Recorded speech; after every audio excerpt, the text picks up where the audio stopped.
Pastikan ruang kerja dalam keadaan kemas.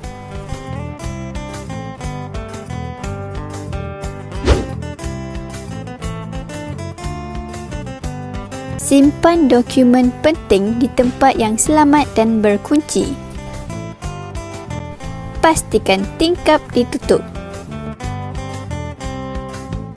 Pastikan tiada makanan yang tertinggal dalam peti sejuk.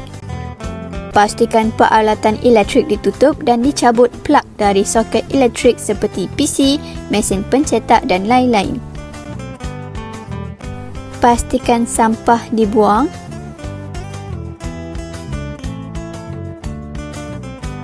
Tutup paip air bagi mengelakkan berlakunya pembaziran. Pastikan lampu keselamatan berfungsi dengan baik. Elakkan meninggalkan barang peribadi anda.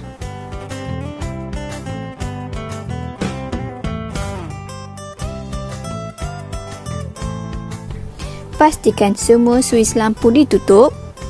Dan akhir sekali, pastikan tiada sesiapa yang tertinggal di pejabat.